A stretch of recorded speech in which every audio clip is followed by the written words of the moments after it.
Selamat pagi, apa kabar kalian? Mudah-mudahan selalu sehat dan tetap stay at home. Karena situasi sekarang belum memungkinkan untuk keluar rumah.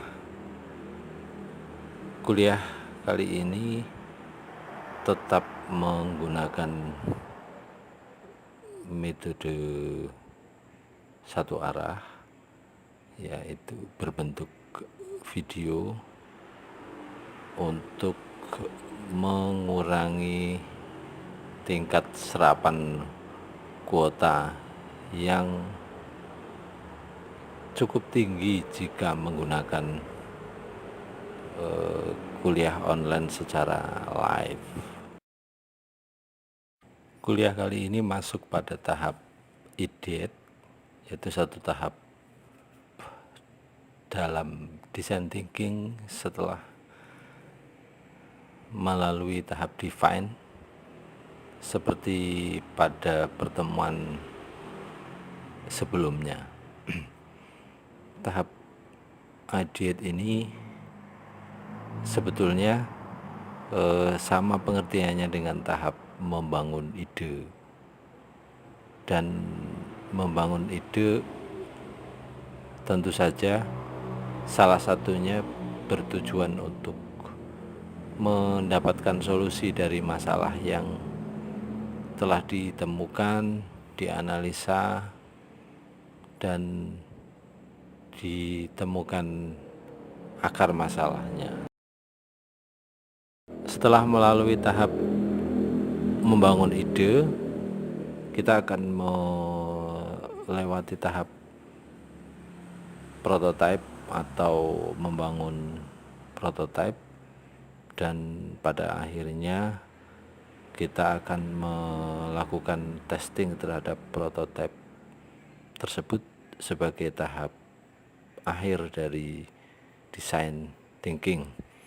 Kuliah kali ini sekaligus akan membahas kedua tahap tersebut, yaitu tahap prototype dan tahap testing, mengingat waktu menjelang UTS sudah semakin mepet. Maksudnya minggu depan kalian sudah harus melaksanakan UTS, sehingga materi design thinking saya habiskan di pertemuan kali ini. Secara definitif, tahap IDET atau tahap membangun ide merupakan tahap untuk menghasilkan ide. Prosesnya semua ide-ide ditampung untuk penyelesaian masalah sepanjang ide-ide tersebut masih berhubungan dengan masalah yang sudah ditemukan akarnya. Jadi kali ini ide merupakan solusi dari masalah yang telah ditemukan di tahap sebelumnya. Ada 3 hal penting yang perlu diperhatikan dalam tahap membangun ide. Yang pertama adalah kreativitas. Dalam tahap kreativitas, yang perlu diperhatikan adalah menggabungkan ide yang rasional dengan imajinasi. Jadi ide tidak hanya yang bersifat nalar atau masuk akal, tetapi juga perlu digabungkan dengan imajinasi yang mungkin tidak masuk akal. Itulah kreativitas. Kemudian hal kedua adalah sinergi kelompok. Maksudnya memanfaatkan kelompok untuk menciptakan ide-ide baru dengan memadukan ide satu dengan yang lain. Nah, berhubung situasi COVID-19 ini yang tidak memungkinkan mengerjakan tugas secara kelompok, maka penampungan ide bisa dilakukan dengan cara lain. Misalnya kalian bisa meminta teman-teman secara online untuk memberikan ide atau bertukar pikiran lewat grup atau metode atau cara yang lain. Kemudian hal yang ketiga, jangan dulu mengevaluasi. Jadi biarkan ide itu terus muncul dari banyak orang, ditampung dulu, kemudian baru setelah itu dianalisa ide mana yang tepat sebagai solusi dari masalah yang telah ditemukan. Jadi kemunculan ide itu jangan dipotong dengan evaluasi, tetapi ditampung dulu sebanyak-banyaknya. Nah, sebetulnya apa itu ide? Secara definitif dijelaskan bahwa ide adalah pikiran baru dan orisinil yang dituangkan dalam bentuk tulisan, gambar, atau suara berdasarkan analisa terhadap satu masalah atau kejadian. Lalu pertanyaannya, apakah ide itu harus orisinil? Atau sebetulnya ide yang orisinil itu apa? Apakah ide yang orisinil itu betul-betul tidak ada yang menyamai atau betul-betul baru, atau bagaimana? Ada pendapat lain tentang ide baru atau orisinil, bahwa yang namanya orisinil itu atau ide orisinil itu bisa muncul dari proses ATM. Apa itu ATM? Adalah singkatan dari amati, tiru, dan modifikasi. Jadi memodifikasi sesuatu itu sebetulnya adalah ide orisinil. Jadi ide orisinil tidak selalu dilakukan secara murni, tetapi bisa juga melalui proses modifikasi. Tetapi sekali lagi bahwa ide yang orisinil melalui modifikasi tidak sama dengan penjiplakan atau copy paste. Sebagai contoh, ada satu teknologi tertentu yang sudah muncul, kemudian dilihat ada titik lemahnya, maka muncul ide untuk menutup kelemahan dari teknologi tersebut. Nah, itu salah satu bentuk atau cara ATM yang dilakukan yang menghasilkan ide baru dan orisinil. Nah, ide-ide ini lalu kemudian dituangkan dalam bentuk tulisan, gambar, atau suara yang sekali lagi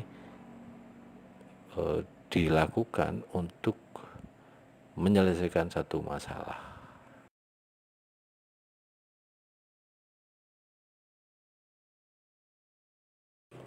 Ide muncul pasti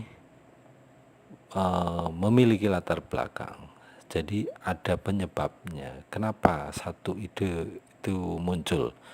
Pada umumnya penyebab munculnya ide itu ada dua. Yang pertama masalah, kemudian yang kedua inovasi. Jadi sekali lagi bahwa ide sama dengan solusi. Ketika ide itu muncul karena dilatar belakangi oleh satu masalah. Kemudian yang kedua, ide bisa jadi atau bisa saja muncul karena dilatar belakangi oleh inovasi-inovasi tertentu. Seperti tadi saya contohkan, ada teknologi baru di mana teknologi baru tersebut setelah dianalisa itu ternyata memiliki celah-celah atau masih memiliki kelemahan, maka kemudian ditutup dengan ide baru. Jadi itu ide berlatar belakang inovasi. Masing-masing latar belakang munculnya ide memiliki tujuan. Ide dengan latar belakang masalah itu memiliki tujuan untuk menyelesaikan masalah. Jadi ide muncul karena ada masalah, maka pasti orientasinya atau memiliki tujuan untuk mencari solusi. Sementara ide yang muncul dari latar belakang inovasi teknologi tertentu misalnya, itu bertujuan untuk menghasilkan teknologi informasi yang baru seperti yang saya jelaskan tadi. Kali ini saya coba beri contoh satu masalah yang melatar belakangi munculnya ide. Hasil suatu penelitian menyebutkan bahwa kematian bayi meningkat disebabkan karena timbangan bayi yang manual. Kok bisa? Pada umumnya atau kebanyakan ibu-ibu yang ingin melihat perkembangan gizi anaknya membawa ke posyandu. Nah, pada umumnya posyandu di negeri kita ini menggunakan timbangan manual.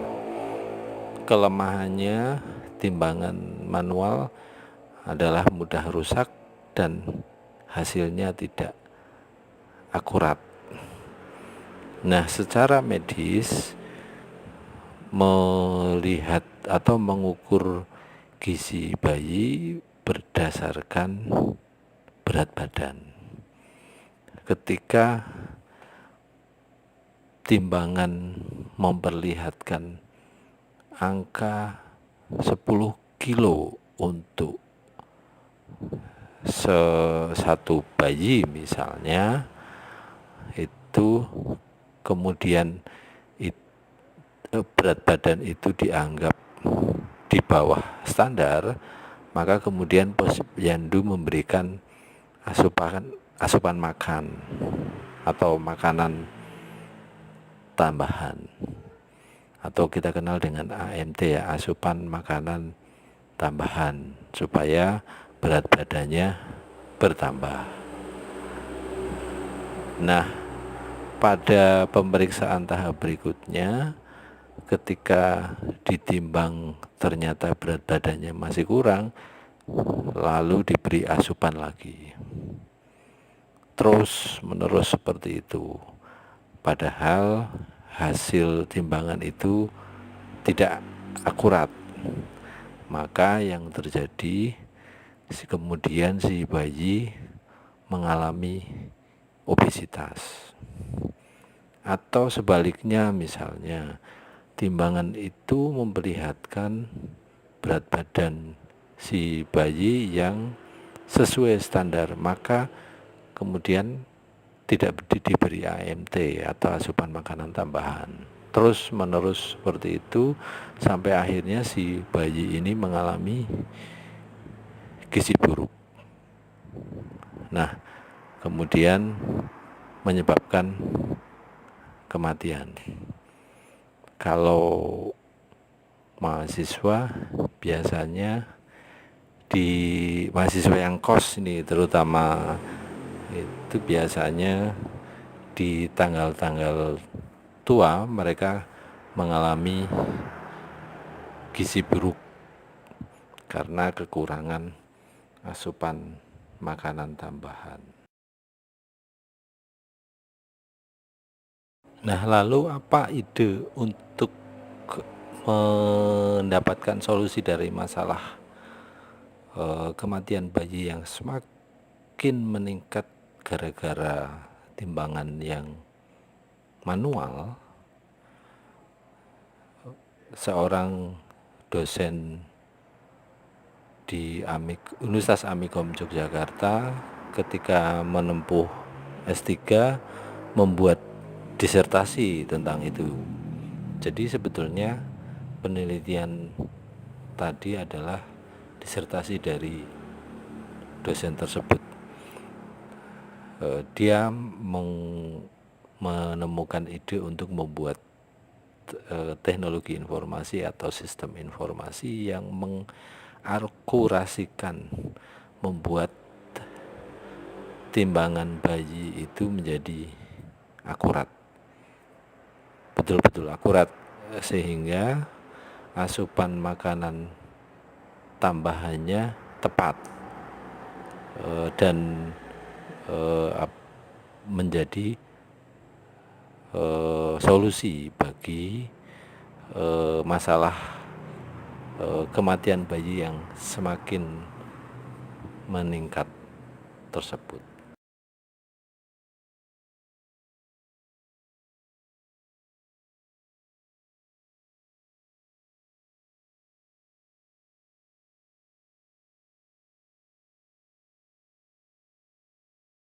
Sistem informasi atau teknologi informasi yang mengakuratkan timbangan bayi tadi adalah salah satu contoh ide yang muncul sebagai solusi dari masalah yang ditemukan, yaitu semakin meningkatnya kematian bayi yang diakibatkan oleh timbangan bayi yang manual.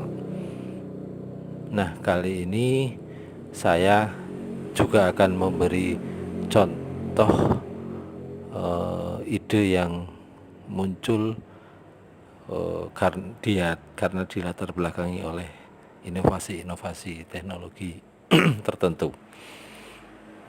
Zaman dulu komputer pertama kali muncul itu karena ada permintaan dari militer Amerika pada saat Perang Dunia ke-1 untuk mendesain pesawat tempur. Kalian bisa lihat komputer zaman dulu itu besarnya hampir separuh ruang kelas kita, sangat besar, luar biasa. Lalu kemudian karena dirasa kebutuhan komputer tidak hanya untuk mendesain pesawat tempur, pada perkembangannya kemudian bentuknya berubah menjadi lebih kecil. Zaman saya kuliah membuat skripsi masih dengan OS-nya itu WS ya. Lalu kita mengetik atau menuliskan sesuatu di komputer itu menggunakan kode-kode.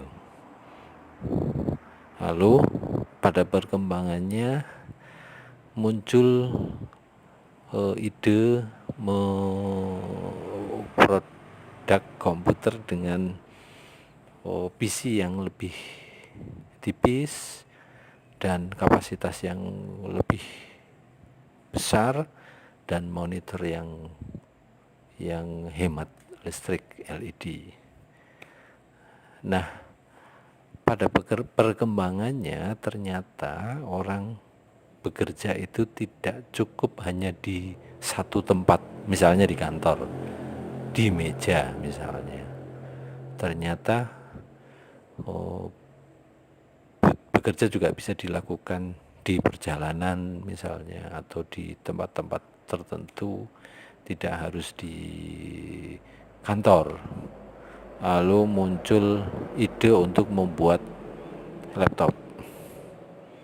Nah, pada perkembangannya ternyata laptop itu cukup merepotkan karena ukurannya yang cukup besar. Kalaupun portable ya, bisa dibawa kemana-mana, tetapi dirasa masih belum praktis. Kemudian muncul ide untuk membuat tablet. Ternyata tablet pun dirasa masih belum efektif, masih belum praktis, sampai akhirnya muncul smartphone. Jadi sebetulnya kenapa diberi nama smartphone, karena sebetulnya di dalamnya sebetulnya sama prinsip kerjanya sama dengan komputer, tetapi tentu saja jauh lebih canggih dibanding tablet. Nah, ini salah satu contoh ide-ide baru yang muncul karena berlatar belakang inovasi-inovasi sebelumnya, dan tentu saja menyesuaikan dengan kebutuhan-kebutuhan selanjutnya. Melihat tugas yang sudah kalian buat, idenya berlatar belakang masalah, semua idenya berlatar belakang masalah. Gak apa-apa, karena memang sebelumnya saya sudah hadirkan masalah untuk dianalisa. Nah, kemudian pada tahap berikutnya, yaitu tahap prototype, adalah tahap keempat dari design thinking.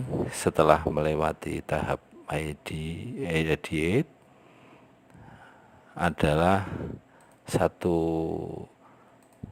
tahap untuk mengkonkretkan ide-ide tersebut. Mengkonkretkan ide-ide menjadi prototipe adalah satu tahap membuat ide-ide yang sifatnya abstrak, nggak jelas, hanya ada di pikiran, menjadi berwujud. Wujudnya adalah prototipe. Jadi pada tahap prototipe ini tidak hanya proses visualisasi ide, tetapi juga pembangunan ide. Jadi yang tadinya desain yang menggambarkan ide tersebut kemudian dibuat jadi lebih berwujud dalam bentuk prototipe. Membuat prototipe tentu saja memerlukan tahap-tahap. Tidak bisa hanya sekali waktu saja. Nah, dianggap saja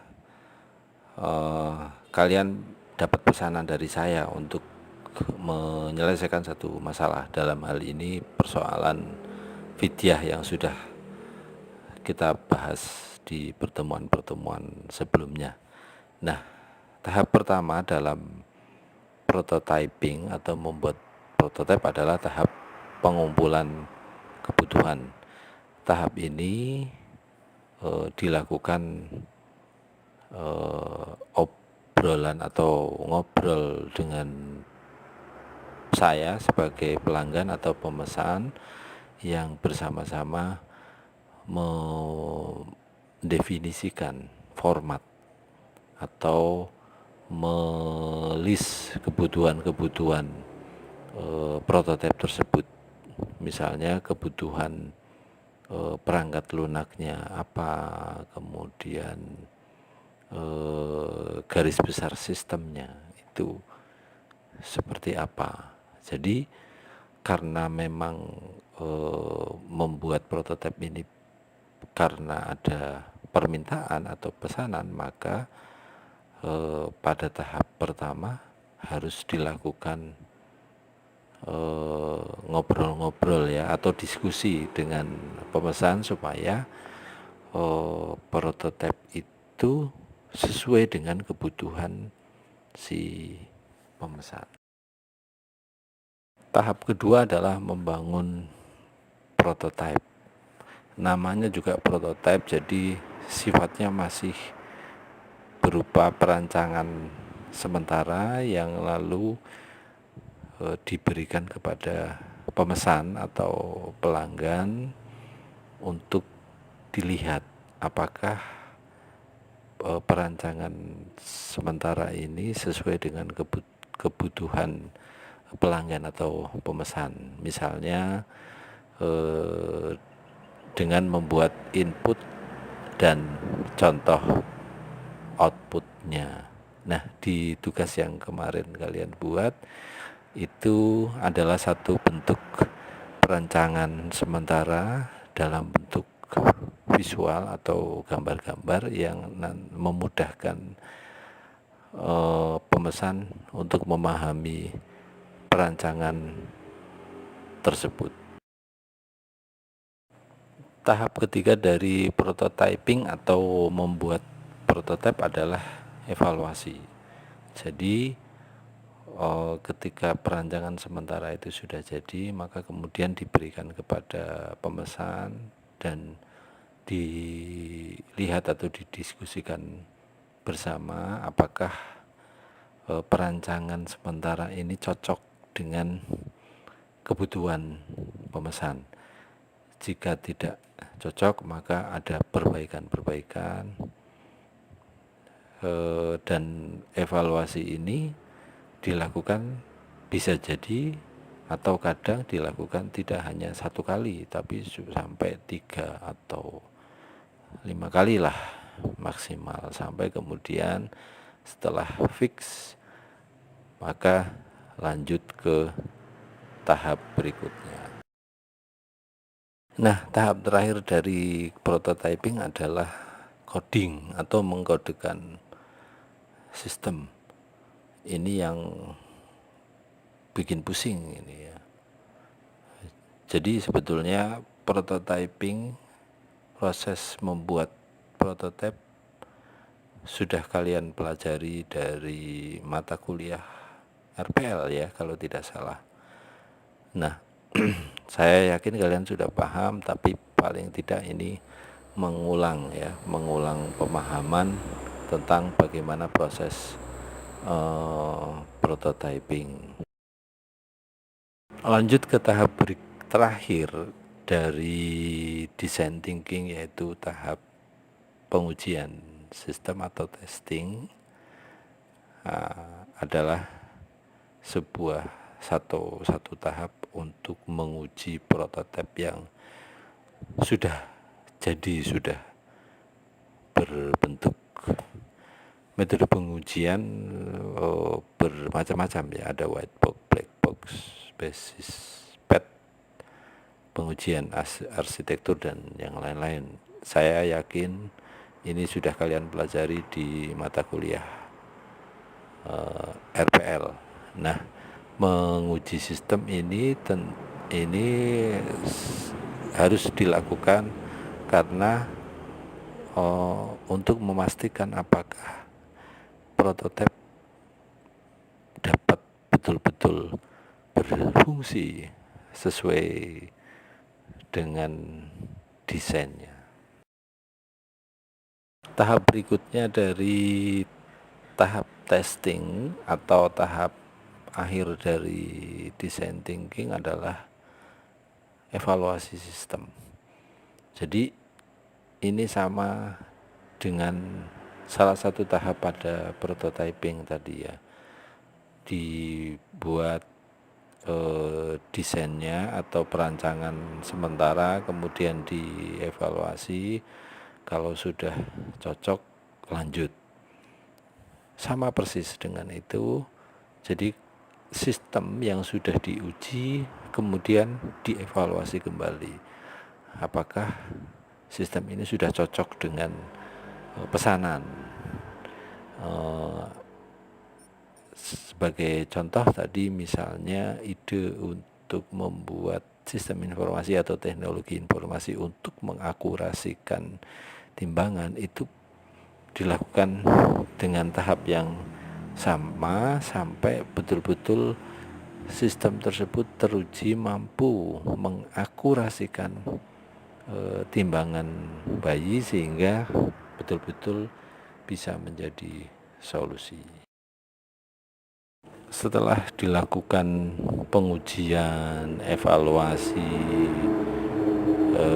dan seterusnya secara berulang-ulang sampai sistem tersebut betul-betul berjalan fungsinya sesuai dengan pesanan, maka tahap terakhir adalah penggunaan sistem.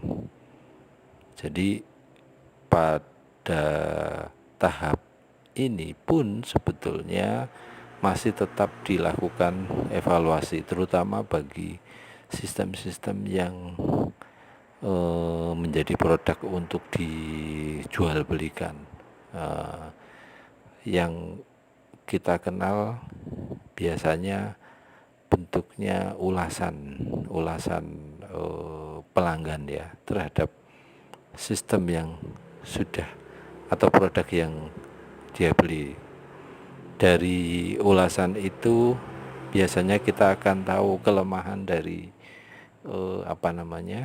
dari produk tersebut. Jadi kalaupun melalui proses yang cukup panjang, bisa jadi produk masih tetap memiliki kelemahan karena kebutuhan terus berkembang ya.